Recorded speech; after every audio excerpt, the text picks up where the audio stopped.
இந்த வீடியோவை உங்களுக்கு வழங்குவோர் மாலை முரசு செய்திகள் தொலைக்காட்சியின் படிப்போம் ஜெயிப்போம் உயர்கல்வியை தேர்ந்தெடுப்பதில் உள்ள சந்தேகங்களை தீர்க்கும் நிகழ்ச்சி தினமும் மாலை 5 மணிக்கு. வணக்கம். மாலை முரசு செய்திகளை விரிவாக பார்ப்பதற்கு முன் தலைப்புச் செய்திகளை பார்க்கலாம்.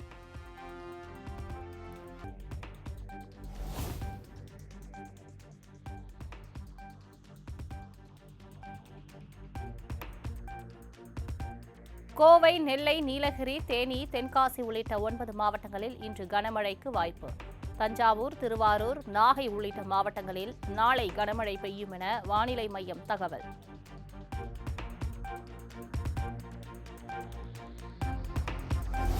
கோடை கத்திரி வெயில் வாட்டிய நிலையில் காஞ்சிபுரம் சுற்றுவட்டார பகுதிகளில் திடீர் இடியுடன் கூடிய கனமழை. காஞ்சிபுரத்தில் தேனம்பாக்கம் பகுதியில் திடீரென உருவாகிய புழுதி புயலால் பொதுமக்கள் அச்சம்.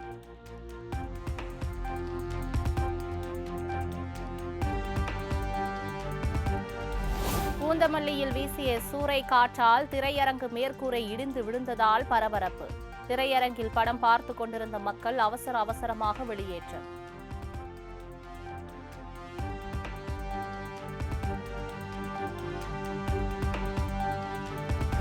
திருவள்ளூர், திருப்பத்தூர், காஞ்சிபுரம் உள்ளிட்ட பகுதிகளில் கடும் வெயிலுக்கு இடையே கொட்டி தீர்த்த கனமழை. ஊத்துக்கோட்டை உள்ளிட்ட இடங்களில் ஆலங்கட்டி மழை பெய்ததால் மக்கள் மகிழ்ச்சி.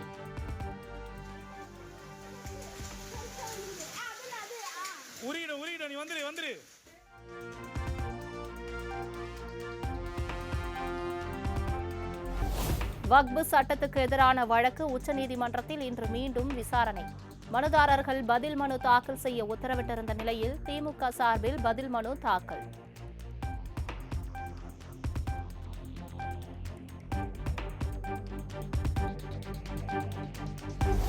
பாரதிதாசனின் 135வது பிறந்த நாளையொட்டி சென்னையில் இன்று நடைபெறும் தமிழ் வார விழாவில் முதலமைச்சர் மு.க. ஸ்டாலின் பங்கேற்கிறார். சிறந்த 5 தமிழ் எழுத்தாளர்களின் படைப்புகளை நாட்டுடைமையாக்கி பரிசு தொகை வழங்குகிறார்.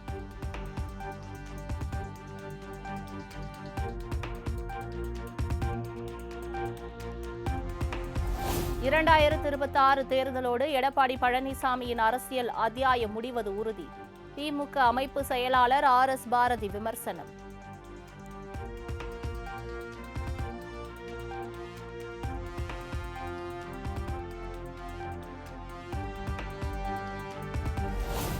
அறிவாலயம் உள்ளே போடுவதை அறிக்கையாக்கும் R.S. பாரதி அதிமுகவின் அரசியல் அத்தியாயம் பற்றி பேசுவது வேடிக்கையின் உச்சம்.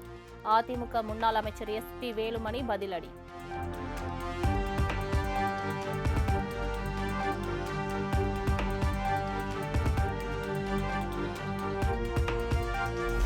மயிலாடுதுறை அருகே திமுக சார்பில் பட்ஜெட் விளக்க பொதுக்கூட்டம். பலத்த காற்றால் மேடையில் சரிந்து விழுந்த மின் விளக்கு கம்பம், நூலிழையில் உயிர் தப்பிய திமுக MP ஆர். ராசா.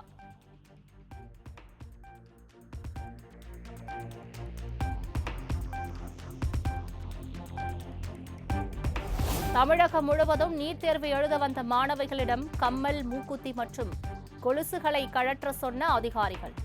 கடும் கட்டுப்பாடுகளுக்கு இடையே தலைவிரி கோலமாக தேர்வறைக்குள் அனுமதிக்கப்பட்டதால் மன உளைச்சலுக்கு ஆளான மாணவிகள்.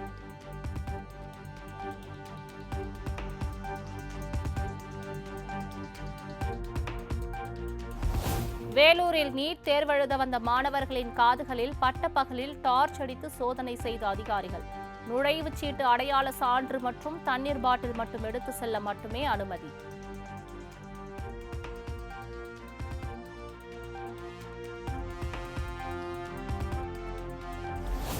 சென்னை திருவொற்றியூர், விழுப்புரம், திருவண்ணாமலை உள்ளிட்ட பகுதிகளில் தேர்வு மையத்திற்கு காலதாமதமாக வந்த மாணவர்கள். அதிகாரிகள் உள்ளே அனுமதிக்காததால் கண்ணீருடன் திரும்பி சென்ற மாணவிகள்.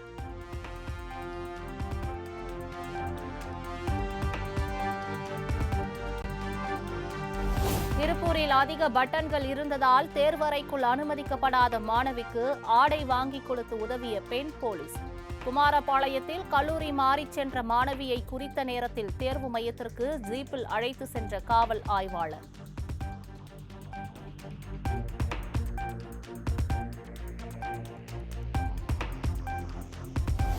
திருவாரூரில் தாலியை கணவனிடம் கழட்டி கொடுத்துவிட்டு நீட் தேர்வு எழுத சென்ற மனைவி.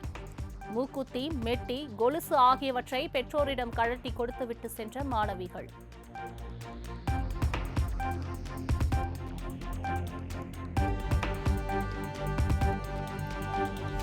நீட் தேர்வில் இயற்பியல், வேதியியல் தொடர்பான கேள்விகள் சற்று கடினமாக இருந்தது.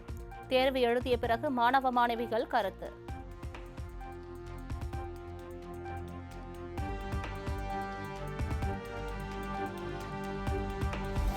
ராமநாதபுரம் அரசு மகளிர் கலை கல்லூரி தேர்வு மையத்தில் மாணவி ஒருவருக்கு நீட் வினாத்தாளை மாற்றி கொடுத்ததால் குழப்பம்.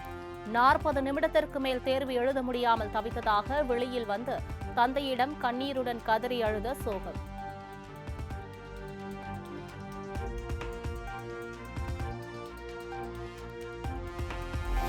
சென்னை பூவிருந்தவள்ளி நாவலடி ஹோட்டலில் வாடிக்கையாளர் சாப்பிட்ட உணவில் தேரை கிடந்த சம்பவம்.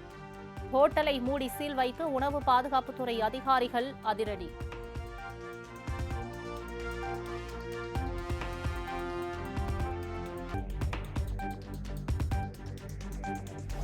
அநேக இந்திய மொழிகளுக்கு தாய் சமஸ்கிருதம் என உள்துறை அமைச்சர் அமித்ஷா பேச்சு. சமஸ்கிருதத்தை ஊக்குவிப்பது அதன் மறுமலர்ச்சிக்கானது மட்டுமல்ல, நாட்டின் ஒட்டுமொத்த வளர்ச்சிக்கானது எனவும் நம்பிக்கை.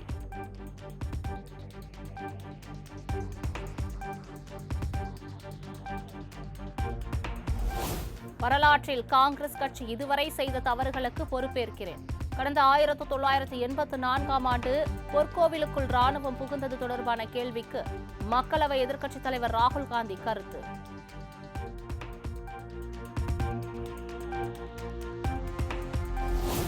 இந்தியா மீது தீங்கு எண்ணம் கொண்டவர்களுக்கு தக்க பதிலடி கொடுப்பது எனது பொறுப்பு. பாதுகாப்பு அமைச்சர் ராஜ்நாத் சிங் திட்டவட்டம்.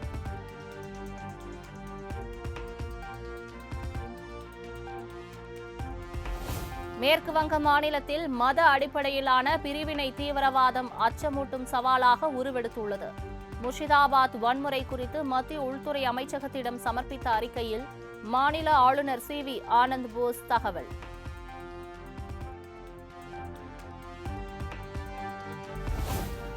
பஞ்சாப் மாநிலம் மான்சாவில் நேற்றிரவு கொட்டி தீர்த்த கனமழை.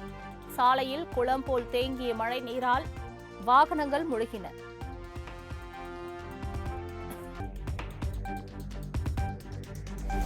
மத்திய பிரதேச மாநிலம் மண்ட்சூரில் ஆம்புலன்ஸில் இருந்து கீழே விழுந்து ஒருவர் உயிரிழப்பு. ஆம்புலன்ஸ் ஊழியர் தள்ளிவிட்டதாக உறவினர்கள் குற்றச்சாட்டு.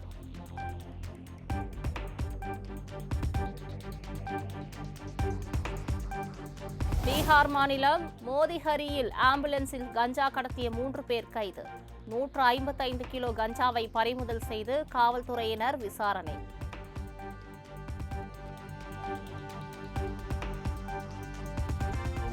கேரள மாநிலம் திருச்சூரில் பூரம் விழாவையொட்டி வான வெடிகளை வெடித்து மக்கள் உற்சாகம். இருளை பகல் போல் மாற்றிய காட்சியை கண்டு மகிழ்ச்சி.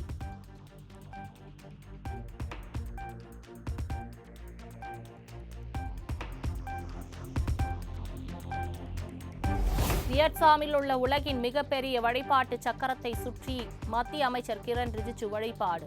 கண்களை கவரும் வீடியோவை எக்ஸ் தளத்தில் பகிர்ந்து நிகழ்ச்சி.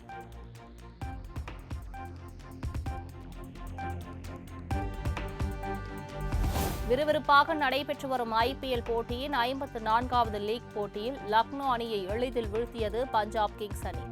மற்றொரு போட்டியில் 1 ரன் வித்தியாசத்தில் ராஜஸ்தானை வீழ்த்தி கொல்கத்தா த்ரில் வெற்றி.